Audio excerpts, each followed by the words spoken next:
You know, something that's actually a good thing about being a father who's, I have 4 kids, but I have Asperger's, so I'm an Aspie Dad, I guess you could call me. Um, Something that actually comes in handy being someone like that is that, you know, say that one of your children, one of your children has a hard time with a certain thing, right? Um, One of my kids has this issue of always wanting to like he needs to stimulate himself somehow. Like he flops his arms around. He wants to feel some kind of stimulation. And me and my wife, since I've spent so many times in special ed classes, and my wife has actually worked with kids with special needs, the fact that one of our kids may need to have what's called like rub downs, just kind of like scratch. Let's get it in the camera here. Kind of like scratch their arms like that, right? Sometimes like scratch their back on the way down, scratch their calves and stuff like that. We just know how to do those kind of things because we spent time around kids like that. Like one of my kids as well, when they're concentrating on certain things, like some of their schoolwork, they like to chew on erasers. So my wife was able to go on Amazon and actually find this. I guess it's like a chewy. It's a chew toy basically. It is a soft silicone thing on a nice long necklace that the child can put in their mouth and just kind of chew on that while they're nervous or trying to concentrate on something. I mean, my wife were talking about this before. It's like it's a good thing that we've worked in these kind of things, or we spend a lot of time with these things, because this doesn't even faze us. This doesn't even seem weird. I was kind of thinking about that. Man, I can't imagine, if neither one of us worked in these kinds of situations before, how would we have viewed this? How would we have viewed like, man, our child's just out of control? We probably would have seen if he has ADD and get him some medication, probably.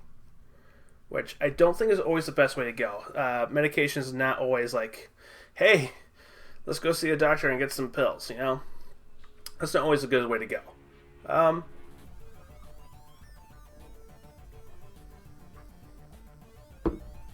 I've actually been kind of waiting to see if any of my children are gonna have some kind of special needs of it, whether it's from if it's a type of autism or Asperger's. I've been actually kind of waiting to see, like, all right, if everything's true about genetics, technically one of them should have it.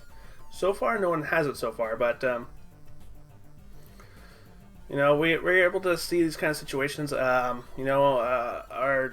3-year-old now, he's pretty strong-willed, and because I've spent time in special ed classrooms, either for myself, or because I've worked some of them, I know how to compromise with him.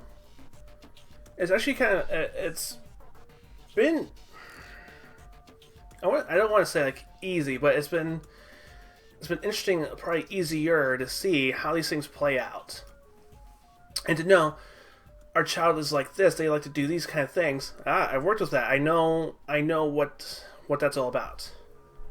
So, you know what? I'm actually pretty happy that I actually have Asperger's and I had to spend time in those kind of classrooms and get that kind of experience. It's been pretty interesting. Hopefully he gets this little chewy thing on, I think, Tuesday, hopefully. Yeah, if I'm counting my days correctly, and if Amazon Prime actually works, should be able to get those kind of things. But yeah, we're just kind of talking about that, and I thought it was kind of weird that this kind of stuff doesn't even faze us. And this is kind of a normal thing. This is like, oh, our child is displaying this kind of behavior, well, we do this. We know these kind of things. We've seen it before. We've seen it in practice. I spent my life around that kind of stuff. So, yeah, I just wanted to make a brief little blog about that. It's like, you know what? Actually, this actually helps out. I think if there's other people out there maybe watching this video and think is like, wow, I have autism or Asperger's and I'm going to be a father soon, or a mother, how do I feel about this? So, you know what? I think just kind of think back on your memories of maybe spending time in those classrooms or whatever, and trying to think of what did we do back then? What did the teachers do? And I'm thinking probably about, if you're about my age, you may have had a bad experience in those classrooms and it totally sucks. I know it wasn't until 8th grade for me until I had a teacher who stopped saying you can't and started saying that I can. So, I mean, I realize there's some things out there that are like that. And, you know what? I think if you're going to be an Aspie parent, you're probably going to be a fun parent. I've done all kinds of stuff with my kids before. You know, kind of goof around, have fun. We play with toys together, do all kinds of things. And a lot of places I've worked at, I show them what I do with my kids. And a lot of kids have actually said to me, like, dude, you are the coolest dad ever. So, you know, I think if you're an Aspie parent, and if you're a geeky kind of parent, draw on that, have fun, and be who you are around your own kids, and let your kids be who they are too. You know, don't pressure them to be a certain way, whether it's going to be geeky or sporty or whatever. Let them be who they are. It'll be a lot of fun that way. All right. Well, this has been a weird kind of blog, but hey, thanks for watching, and please hit the little like button, or if you didn't like it, I guess you could dislike it. Hit the little thumbs down. That's how you are. That's cool. Leave a comment. Share the video somewhere. You know, there's Twitter and Facebook.